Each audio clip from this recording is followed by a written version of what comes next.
Bonjour et bienvenue dans le Flash Info, Flash d'information qu'on démarre tout de suite au port d'Abidjan.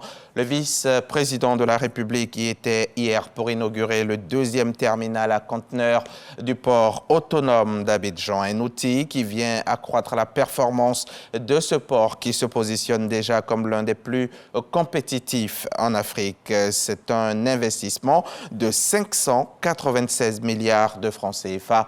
Le reportage d'Alexis Ouedraogo à suivre dans le 13h. Et cette semaine, c'est le directeur général de Codinorm Côte d'Ivoire Normalisation, qui était à la tribune Tout Savoir du CICG, le Centre d'information de communication gouvernementale. Après avoir présenté la structure qu'il dirige, Constant Boka a invité les entreprises à intégrer les normes dans leur système de production afin de mettre sur le marché des produits certifiés. Ami Diarasouba, Jean-Marc Djadji. Depuis 2016, l'État de Côte d'Ivoire a autorisé 15 familles de produits de grande consommation, dont l'alimentation, le cosmétique, les matériaux de bâtiment, les appareils électrodomestiques, afin d'assurer la santé et la sécurité des consommateurs. Nous avons aussi développé une série d'expertises dans des normes pertinentes.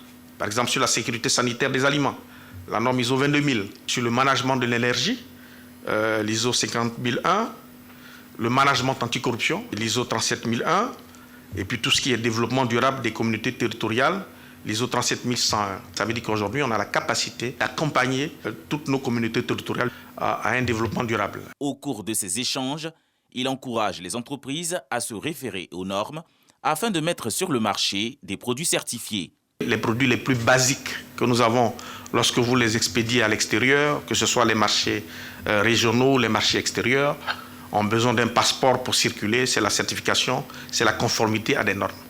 Donc, c'est un des gros avantages. Aujourd'hui, l'un des enjeux, c'est la ZLECAf. Comment est-ce que la Côte d'Ivoire se prépare à exporter sur ces marchés organisés? La seule contrainte qui pourrait véritablement empêcher ces exportations ou faire du commerce, c'est l'absence de normes. À ce jour, environ 250 entreprises sont certifiées par Codinorm, placée sous tutelle du ministère chargé de l'Industrie. Codinorm est la structure concessionnaire des activités de normalisation et de certification en Côte d'Ivoire. On en vient maintenant à cette formation des entreprises privées entourées de l'administration publique. Le renforcement de capacité à porter sur l'emballage, un levier qui permet d'assurer la protection et la sécurisation des produits à expédier. L'idée, c'est d'offrir aux PME les outils nécessaires pour aller à l'exportation. Les précisions de Lanciné Bakayoko à suivre dans le 13h. Plus de 180 personnalités de l'ancien gouvernement d'Alpha Condé dans le viseur de la junte guinéenne. Parmi eux, l'ancien Premier ministre Ibrahima Kassori Fofana en détention préventive depuis avril. Il reste en prison malgré la 4e mise en liberté provisoire depuis son arrestation pour détournement de deniers publics, corruption d'agents publics, blanchiment de capitaux et enrichissement illicite, selon une ordonnance qui est parvenue hier, vendredi 2 décembre. Les discussions pour la paix en RDC continuent à Nairobi, au Kenya. Après la cérémonie de lancement, lundi, un début retardé et une suspension des discussions jeudi. Les travaux battent désormais leur plein. Les participants ont établi vendredi leurs exigences pour cesser les hostilités.